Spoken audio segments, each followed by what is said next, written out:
लोक मंथन लोक वंदन लोक मंगल गान, सत्य शिव सुंदर सनातन ज्ञानमय विज्ञान। लोक मंथन लोक वंदन लोक मंगल गान, सत्य शिव सुंदर सनातन ज्ञानमय विज्ञान। लोक का आलोक है यह वेद की वाणी, गूंजती है दश दिशा में जगत कल्याणी। विश्व का संताप हरने सत्य का संधान, लोक मंथन लोक वंदन लोक मंगल गान। गगन यह सब का पिता, यह धरा है माता, नदी जल जंगल जगत से है सभी का नाता। मातृभू यह पुण्य भू, इसका हमें अभिमान। लोक मंथन लोक वंदन लोक मंगल गान। विविधता में एकता का तत्व है भारत, विषमता में समन्वय का सत्व है भारत। यही भारत बोध है यह विश्व को आह्वान। लोक मंथन लोक वंदन लोक मंगल गान। राष्ट्र सर्वोपरि हमारी साधना का ध्येय है, राष्ट्र की एकात्मता ही पथ्य है पाथेय है। धर्ममय यह राष्ट्र अपनी चिरंतन पहचान। लोक मंथन लोक वंदन लोक मंगल गान। सत्य शिव सुंदर सनातन ज्ञानमय विज्ञान। लोक मंथन लोक वंदन लोक मंगल गान।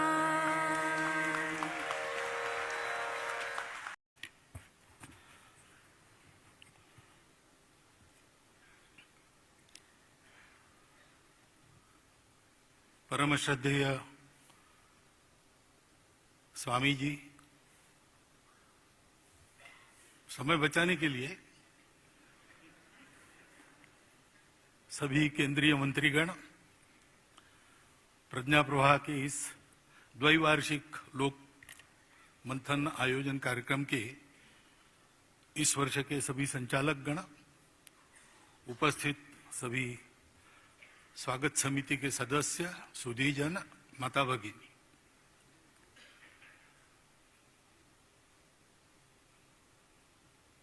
वैसे कार्यक्रम का समय भी समाप्त हो रहा है और समापन में कहने के लिए कुछ बचा नहीं है, परंतु 3 दिन में यहां रहा, एक समय क्यों न हो भोजन भी यहां किया है, तो दिया हुआ काम करना चाहिए, इस बुद्धि से मैं यहां पर खड़ा हूं।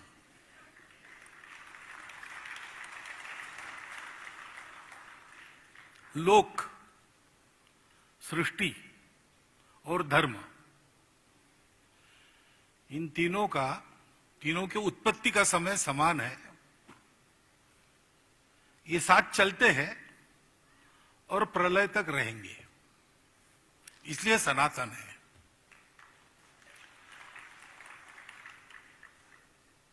क्योंकि ये तीनों साथ है तो अस्तित्व चलता है। एको हम बहुश्याम ऐसी इच्छा करके जो उत्पन्न हुआ है, जो अभी स्थित है और कभी आगे जाके लय भी जिसका होने वाला है, वो इन तीनों के सहारे चलता है। अब ये बात जब हम कहते, ऐसी बातें अगर हम कहते, तो अपरिचित व्यक्ति की पूछेगा कि आप भारत से आए हो क्या? क्योंकि ये बात हमारे पूर्वजों ने पहचानी है। बात तो सबकी है, ये कोई बपौती हमारी नहीं है, ये एक सत्य है।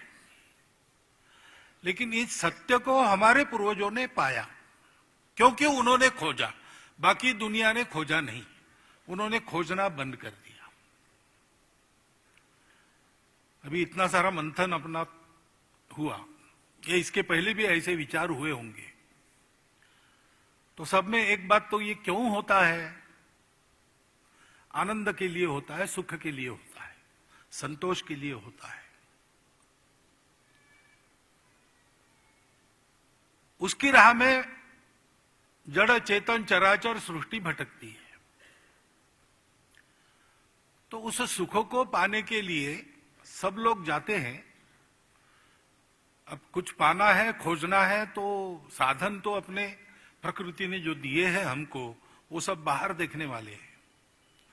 तो पहले तो बाहर ही खोजा जाता है। लेकिन बाहर खोजते हैं तो एक बात पता चलती है कि बाहर खोजने से मिलता नहीं, कभी लगता है मिला, लेकिन वो फीका पड़ जाता है,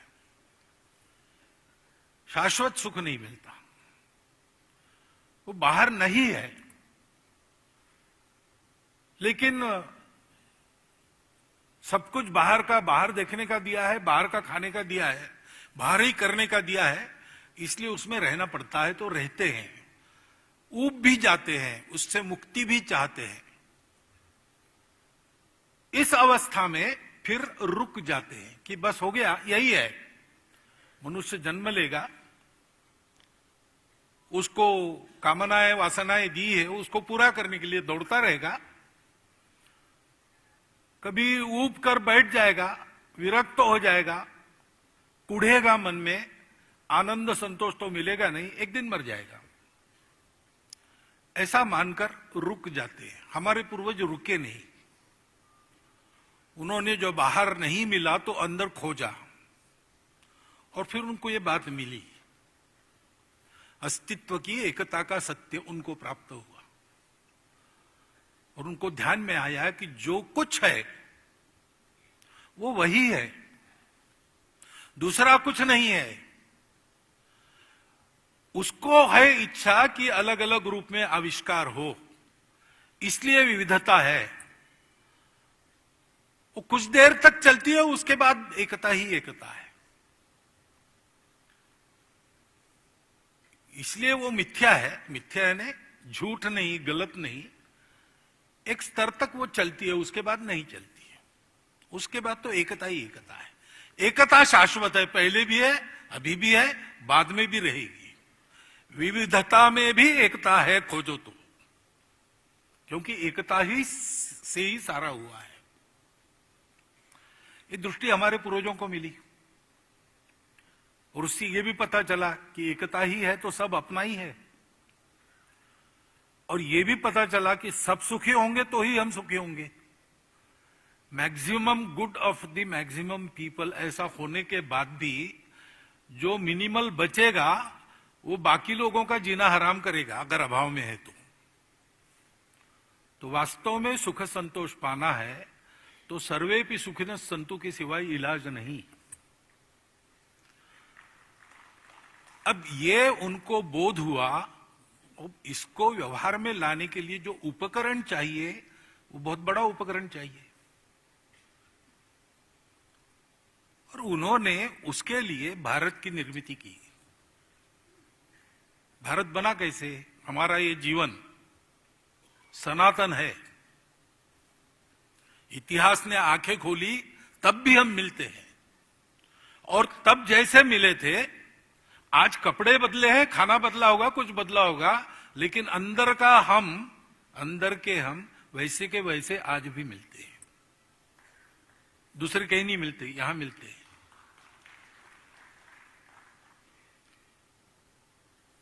क्योंकि ऋषियों ने ये सोचा कि ये सबको देना अपना कर्तव्य बनता है, उसका उपकरण एक राष्ट्र होना चाहिए। तब से चला आया हुआ ये सनातन राष्ट्र है। भद्रम इच्छन्त ऋषय सुरविधा तपो दीक्षा मुख से दुरग्नि ततो राष्ट्रम बलम ओजस्य जातम। ये ऋषि कहां रहते थे? वनों में रहते थे। ऋषि गृहस्थ थे, खेती करते थे। अरण्यों में और कृषि में जो जीवन का अनुभव हुआ, उससे हमारे लोक, हमारे शास्त्र सबकी उत्पत्ति हुई। कितना बड़ा उद्यम हुआ होगा उस समय भी। हिमालयम समारभ्य यावद इंदु सरोवरम, पूरी भूमि में तब से आज तक व्यक्ति साक्षर है कि निरक्षर है, दरिद्र है कि लक्ष्मीपति है, कौन से व्यवसाय में है, कौन से घर में जन्मा है, सबको ये बात पता है जो हमारे ऋषियों को पता थी। अनुभूति नहीं होगी, जानकारी है। अनुभूति नहीं होगी, संस्कार है। संस्कार है इसलिए व्यवहार है। किसने ये पहुंचाया है घर घर? लोग अपने घर बार सहित गांव छोड़कर बाहर निकले।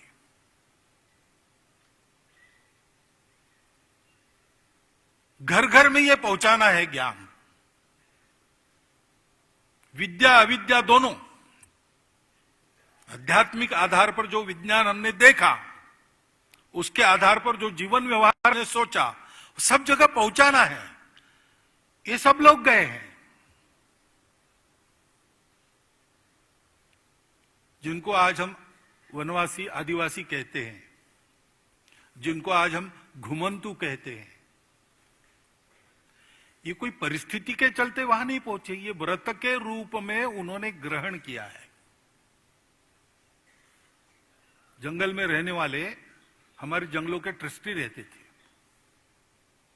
समाज हमारा स्वशासी था, स्वायत्त था।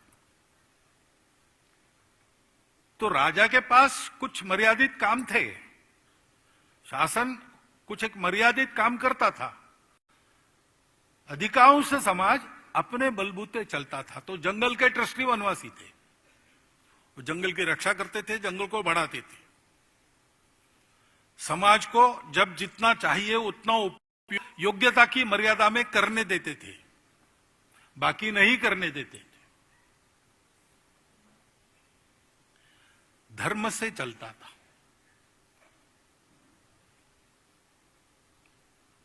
सुप्रीम कोर्ट के एक निवृत्त न्यायमूर्ति जी से मेरी बात हुई कुछ वर्ष पहले।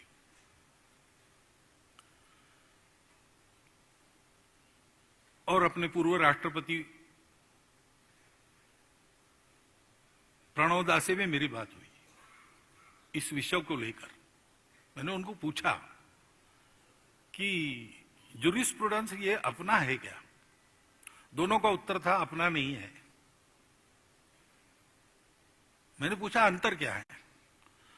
तो बोले ये रूल ऑफ लॉ है। ये रूल ऑफ लॉ कहां से आया? फ्रांस के विलियम द कॉन्करर ने इंग्लैंड पर आक्रमण किया। एंग्लो सैक्सन लोग वहां रहते थे। नॉर्मन और सैक्सन दो प्रकार की और जमातें थी। उनको नामोहरम करके इंग्लैंड कब्जे में आया। तो राज्य तो बन गया उसका, लेकिन बाकी प्रॉपर्टी तो सारी जनता के पास थी, पहले से जैसी थी। तो उस पर स्वामित्व अपना होना चाहिए, इसलिए विद्वान लोगों को खरीदकर उनकी मंडली को उन्होंने और विचार करने के लिए प्रवृत्त किया। उन्होंने एक बनाया रूल ऑफ लॉ। लॉ यानी king can do no wrong. हमारे देश में इन सारे संसाधनों पर समाज का स्वामित्व था, परंतु विदेशी शासक आए, खासकर अंग्रेज आए, तब ये सारा उन्होंने अपने हाथ में लिया, क्योंकि उनको यहां से माल ले जाना था, रेवेन्यू ले जाना था। उसके चलते धीरे धीरे इस स्थिति में हम पहुंचे कि आज हमको बताना पड़ता है कि ये हमारे हैं। अरे है, ये बताने का विषय हो, ये हमारे लिए बहुत दुर्भाग्य की और थोड़ी सी शर्म की भी बात है, परंतु शर्म भी बताने पर आती है, क्योंकि यह भी बताया नहीं गया कि हम एक है, हमारे इतिहास को विस्मृत कर दिया गया, सब कुछ व्यवस्थाएं हमारी तोड़ दी गई। और इसलिए एक जो विमर्श बनता है वो स्वस्थ नहीं बनता, वो स्वस्थ विमर्श बने, इसलिए हमारा लोकमंथन है। परंतु और एक बात ध्यान में रखनी पड़ेगी कि ये जो सब कुछ हुआ उसका कारण केवल विदेशी आक्रांता नहीं है। विदेशी आक्रांताओं की तो ये औकात नहीं थी कि वो हमको जीत पाते, आज भी नहीं है, तब भी नहीं थी। हम अधपतित हुए। दीर्घकाल इस प्रकार से समृद्ध, समर्थ, सुरक्षित और प्रतिष्ठावान जीवन जीने के बाद कैसे होता है पता नहीं, लेकिन ऐसे होता है, हमको विस्मरण हो गया। हम कौन हैं, हम क्या करना चाहते, जीवन ध्येय क्या है हमारा। मध्य युग के नाटक वगैरह पढ़ेंगे आप, संस्कृत नाटक मृच्छकटिक जैसे, तो आपको ये चित्रण मिलेगा। महाभारत की कथा में थोड़े थोड़े और इसके कुछ मिलते हैं प्रसंग, जिससे लगता है कि समाज जरा गिर रहा है। और वो गिरना क्या हो रहा है कि हम आपस का रिश्ता भूल गए।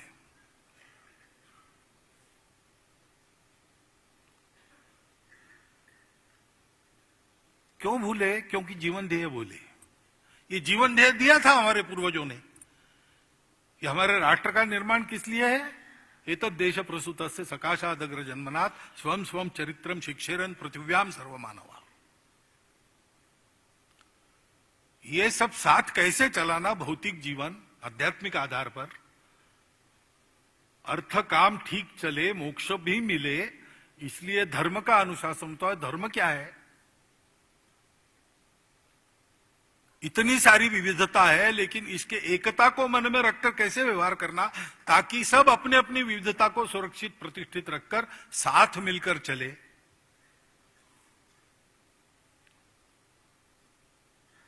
सृष्टि का धर्म है, वो धर्म चलता है तब सृष्टि चलती है, उसमें खलल नहीं डालना चाहिए। उस पर प्रश्न आया था ना, खरगोश को लोमड़ी खाती है, लोमड़ी को, तो ये कैसा धर्म है? लेकिन ये चक्र है, वो भी बताया, ये चक्र है, उसी से चलता है। शिबिराणा की कथा में, और शिबिराजा के दरबार में वो कबूतर आता है, शिबिराजा उसको छुपा के रखता है, उसके पीछे बाज आता है और पूछता है वो कबूतर कहाँ है, खाना है। तो शिबिराजा कहता है नहीं, वो मेरी प्रजा है, मेरा आश्रय लिया है उसने, मैं नहीं खाने दूंगा, उसको बचाना मेरा धर्म है।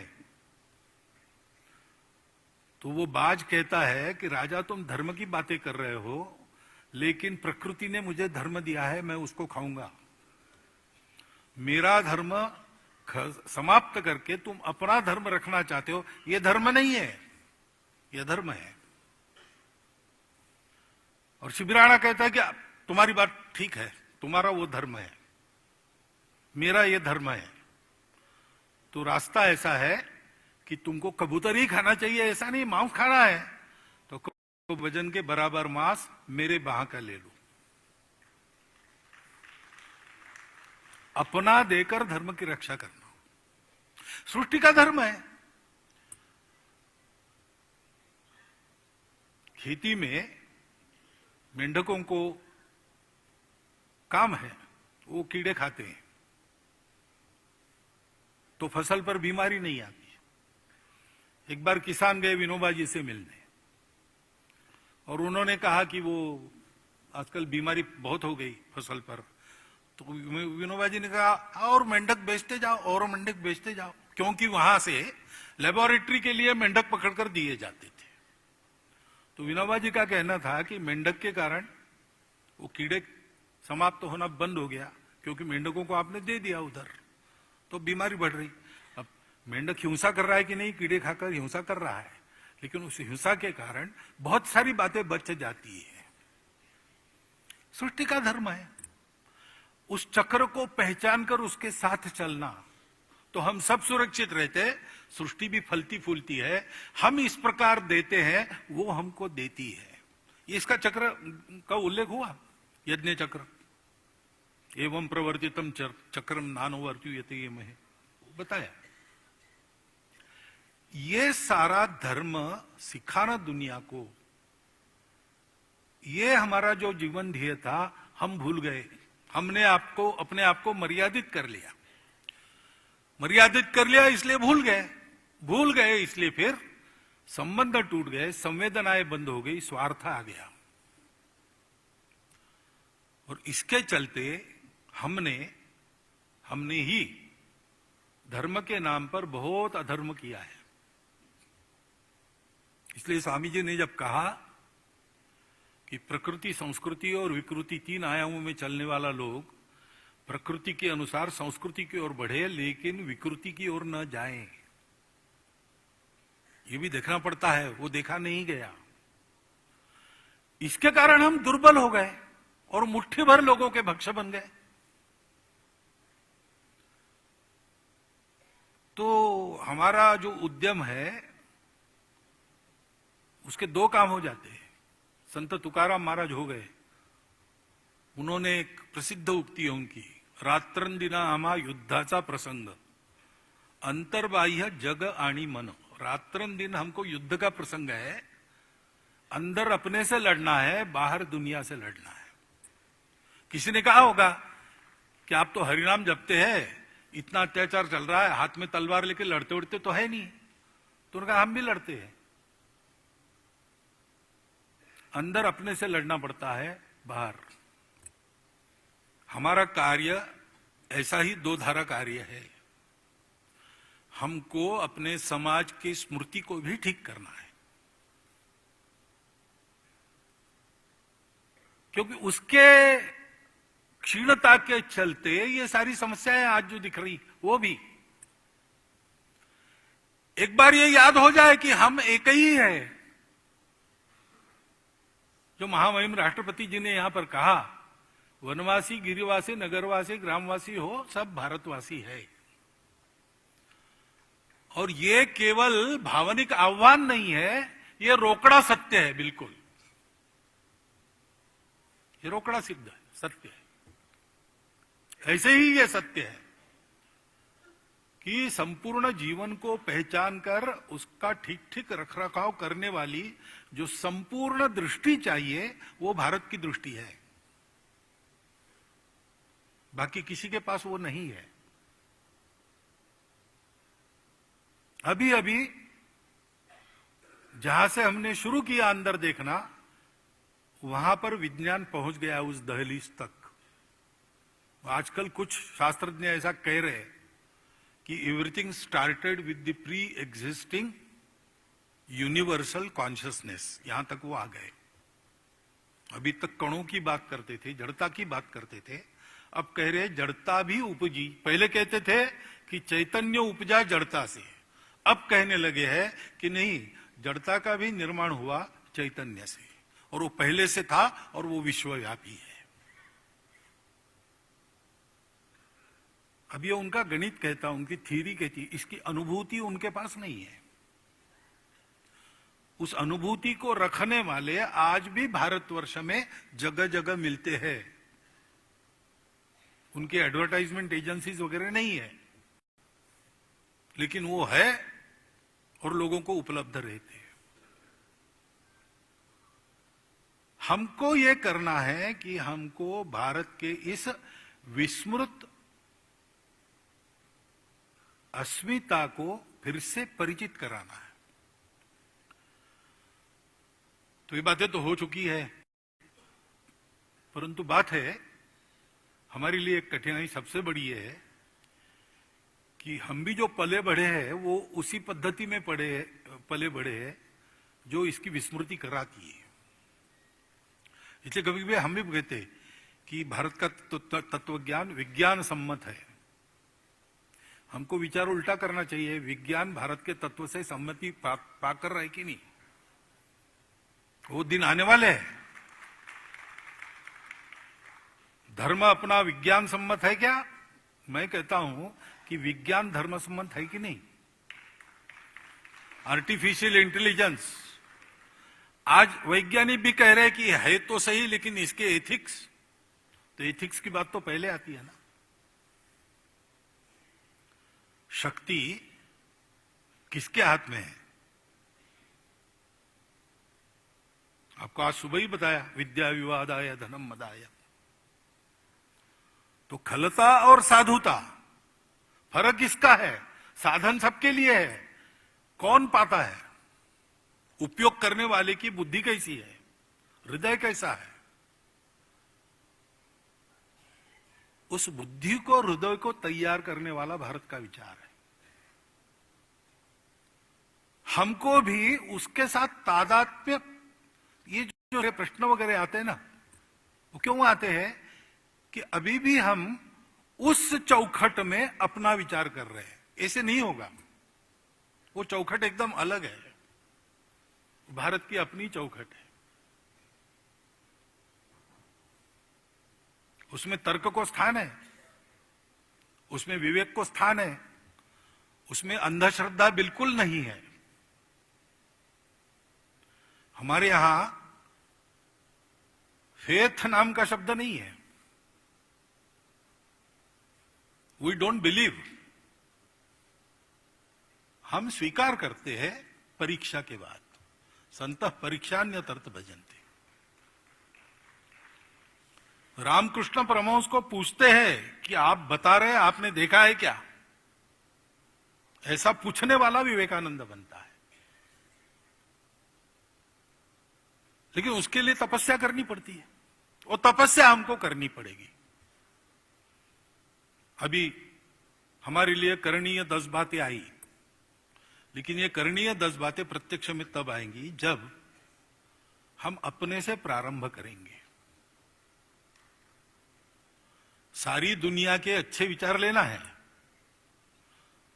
भारत छोड़कर बाकी सब खराब ही है ऐसा नहीं है। क्योंकि जैसे वो रुक गए एक समय पर, महाभारत काल के कुछ बाद, यानी कलयुग के प्रारंभ में कुछ शतकों में हम भी रुक गए, और इसलिए बहुत सारी विकृतियां आई। उस समय वो चले, एक भौतिक दिशा में चले, तो उधर से लेने लायक बहुत हो सकता है। महल तो युधिष्ठिर का बनाना है, लेकिन बुलाया मेक्सिको से मायासुर को, क्योंकि वो सबसे प्रवीण शिल्पी था। मया सभा की रचना उसने की, तो ये बात वर्जन नहीं है। परंतु ये ध्यान रखना है कि चौखट, निर्माण नया होगा,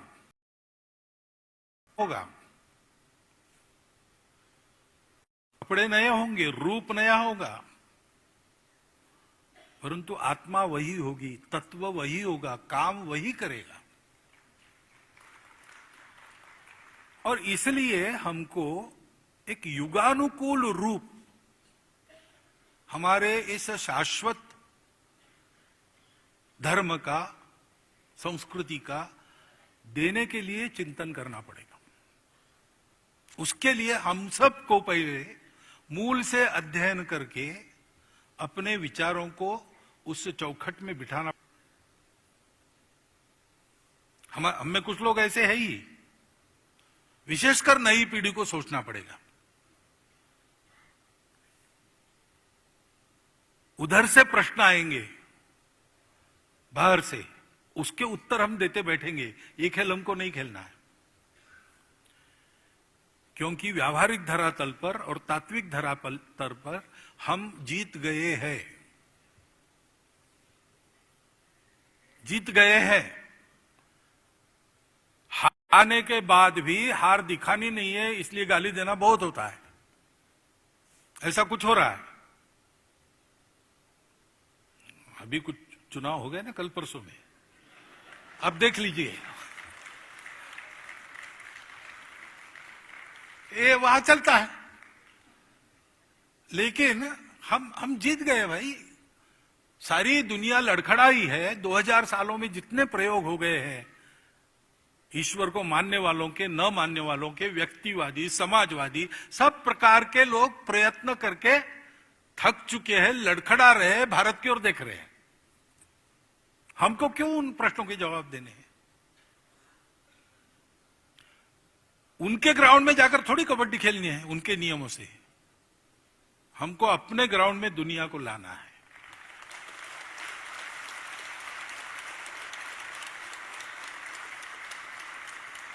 इस दृष्टि से हम समझ लें, हम तन्मय हो जाए, हम समझ जाए, क्योंकि ये सत्य ऐसा है, वो तन्मयता से ही मिलता है और वो तन्मयता आत्मीयता से ही आती है।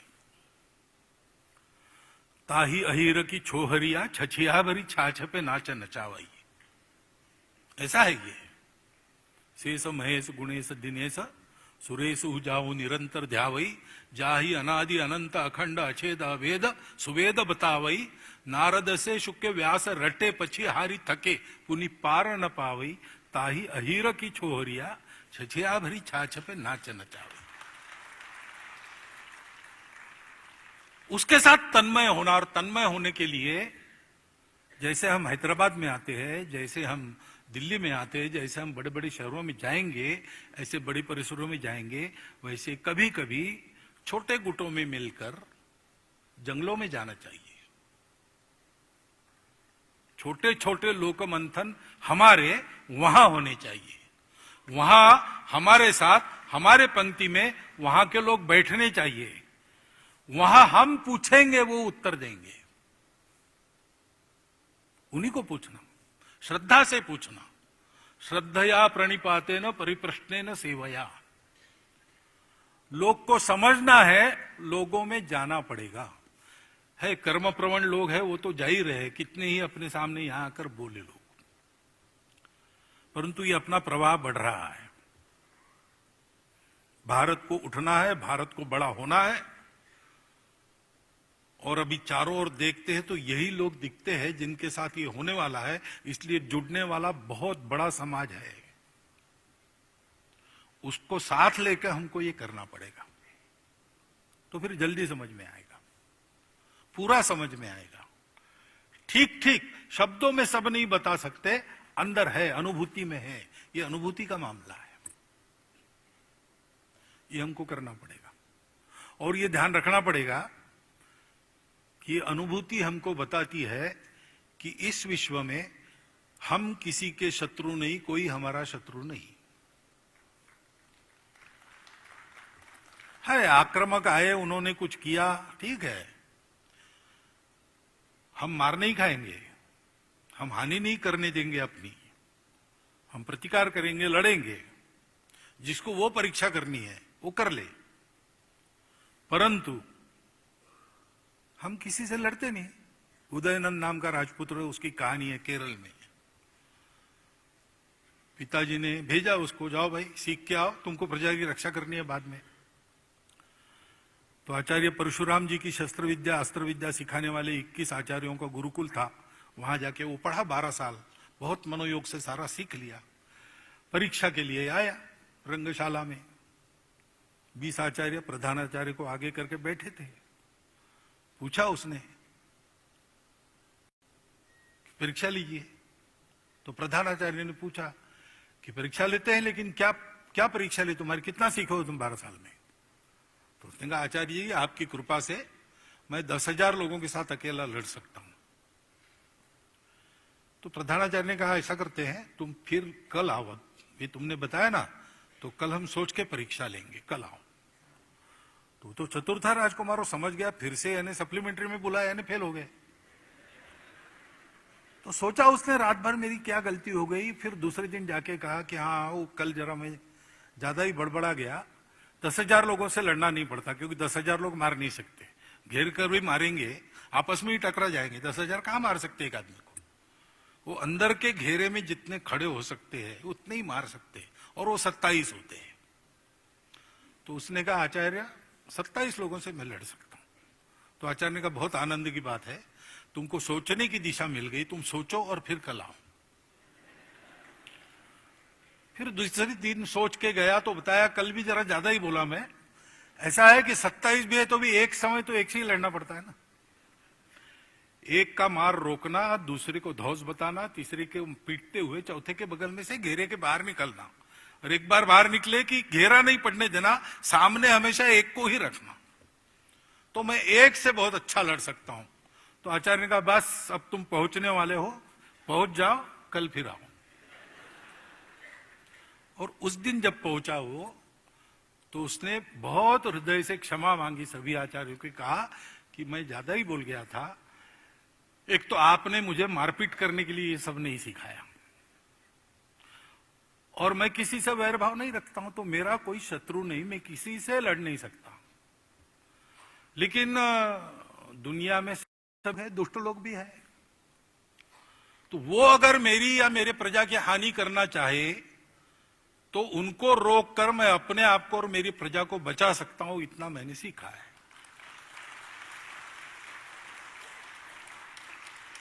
हमको अपने विमर्श को गढ़ने में सकारात्मकता ही बरतनी चाहिए, क्योंकि हारी हुई दुनिया के प्रश्नों के क्या उत्तर देने हैं, उनके आक्षेपों को क्या गिनना है। वो तो अपने लोगों को समझाना पड़ेगा, उतना बताना। लेकिन ये कैसा खराब है, वो कैसा खराब है, ये बताने की जरूरत नहीं। दो ही जगह बताना पड़ता है, किसी ने किसी के मन में कुछ भर दिया है, उसको निकालने के लिए बताना पड़ता है, और किसी बात के कारण हानि हो रही, वो बात लोग छोड़ दे इसलिए कुछ बताना पड़ता है।